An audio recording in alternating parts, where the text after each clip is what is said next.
Assalamualaikum warahmatullahi wabarakatuh. Selamat datang kembali teman-teman di channel Problem Catur. Semoga kita semua diberikan kesehatan dan rizki yang melimpah oleh Allah Subhanahu wa taala. Amin.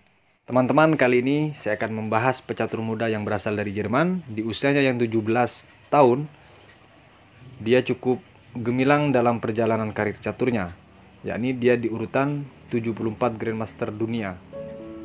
Dan partai ini dimainkan oleh Vincent Keimer melawan Nico Georgia dari Switzerland. Dimulai dari C4 oleh Vincent, E6, kuda C3, D5, D4, dan C5. Pembukaan taras dimulai teman-teman. C kali D5 di sini dan E kali D5. Kuda F3 dengan varian 2 kuda teman-teman, kuda ke C6. D kali C5. Di sini hitam tidak mengambil pion yang di C5. Padahal pion itu juga gratis sebenarnya teman-teman, tapi dia lebih memilih D4. Kuda ke-4 untuk melindungi pion, datang langsung gajah memukul pion C5. Sekilas ini gratis, tapi itu sebenarnya memang diberikan teman-teman. Karena dilanjutkan dengan langkah Vincent, kuda kali gajah langsung datang cek ke A5. Setelah ditutup oleh gajah, langsung diambil kuda yang di C5. E3, D kali E3 dan gajah kali E3. Menteri di sini langsung ke B4 cek. Dan setelah ditutup oleh gajah ke D2, menteri kali pion. Gajah ke C4 untuk pengembangan sekaligus mengosongkan petak sayap raja agar putih bisa rokade tujuannya. Di sini dijawab dengan gajah ke C4, kuda langsung dikeluarkan ke E7 dari hitam. Benteng ke B1 dan menteri lari ke F6. Di posisi ini dari putih langsung rokade teman-teman. H6 tidak langsung rokade dan menteri ke B3. Setelah menteri ke B3, karena terlalu tajam target adalah F7, dia langsung rokade. Benteng F ke E1 dan gajah ke G4. Di sini gajah ke C3 malah menutup ruang nantinya ketika kuda yang di F3 dipukul teman-teman. Tapi langkah ini memang didesain oleh Vincent yang sangat rumit dan secara akurasi cukup tinggi. Menteri ke G6 untuk target mengambil kuda sekaligus ancaman skakmat sebenarnya dari hitam. Langkah Vincent yang sangat fenomenal di posisi ini teman-teman. Saya tertarik untuk menganalisanya. Ternyata memang benar-benar brilian dari pilihan langkah gajah ke C3 untuk mengancam menteri ini teman-teman. Di posisi ini dari Vincent langsung memberikan kualitas dengan memukul kuda yang di E7. Perhatikan sekilas teman-teman, langkah ini mungkin blunder dari putih. Karena ini pertandingan yang klasik atau 90 menit, kok bisa diberikan kualitas sementara arah serangannya masih tajam dari hitam. Baik, jika di posisi ini hitam memilih memukul kuda yang di F3 teman-teman, maka yang terjadi akan langsung datang cek F7 ini. Jika tidak dipukul, tentu di sini akan disusul dengan benteng, biarpun dipukul tapi menteri akan hilang. Tentu ini merupakan langkah paksa jika itu dipukul. Setelah dipukul oleh benteng, tentu di sini langsung diadu oleh putih. Dan setelah menteri kali menteri, datang benteng kali menteri, raja kali menteri, datang di sini cek langsung oleh benteng. Setelah lari kemanapun dia, diambil gajah ini. Satu pion ternyata masih unggul putih walaupun pion yang di F2 ini susun.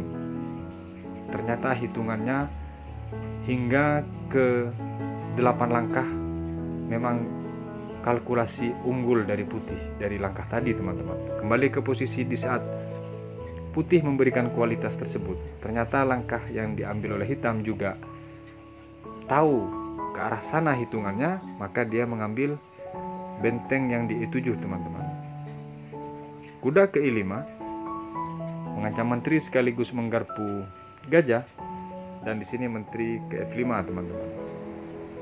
H3 di posisi ini sebenarnya dari hitam bisa lari ke H5, walaupun pada akhirnya G4, tapi menteri G5 ini sudah aman. Kalaupun di sini misalnya didorong pion, maka akan terjadi amburadul posisi dari putih teman-teman. Misal kuda F3, dia cukup lari ke G6. Intinya menahan bagaimana bisa tidak dipukul gajah tersebut. Tapi di sini sudah bisa dipukul karena gajah di sini ke B4, atau di sini raja bergeser, sudah bisa diambil teman-teman gajah itu. Langkah itu tidak dimainkan oleh hitam. Kembali ke posisi di saat H3, langkah partai dimainkan oleh hitam. Gajah memakan pion. Entah kemana arahnya, yang jelas dia memberikan cuma-cuma untuk target biar tidak terdesak atau tidak menerima desakan. Dia juga mau menyerang teman-teman. Setelah dipukul, maka di sini tidak dipukul langsung oleh menteri, melainkan dia menggeser benteng A ke C8 langkah hitam. Benteng ke E1. Setelah benteng ke E1, kuda ke G6 mengajak pertukaran karena merasa unggul kualitas di sini dari hitam. Dan di sini benteng ke E3 teman-teman.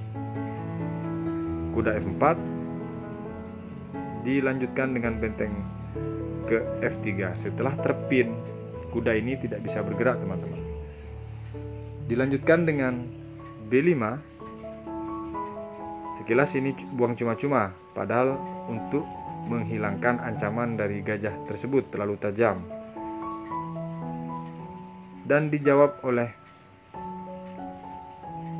putih dengan gajah memukul F7, cek. Tawarannya apakah dipukul atau menghindar teman-teman. Ternyata dipukul oleh hitam. Dan kuda kali benteng. Jika di posisi ini menteri ke G6 teman-teman, atau memukul sebenarnya, itu tidak apa-apa, tapi akan datang benteng yang akan mukul kuda yang di F4. Dilanjutkan dengan benteng ke G3 nantinya. Dan setelah di sini benteng kali gajah, maka teman-teman kuda ke H6 cek. Tidak bisa dipukul karena ini double check. Setelah H7, maka akan datang G8. Dan lolos sudah ancaman menteri, tinggal menteri dari hitam. Setelah di sini raja kali kuda, maka menteri hilang. Kembali ke posisi di saat kuda kali F7 ini, langkah partai benteng ke C4. Dan dijawab dengan kuda ke E5. Sekaligus cek dan menggarpu benteng. Di sini menteri ke G5.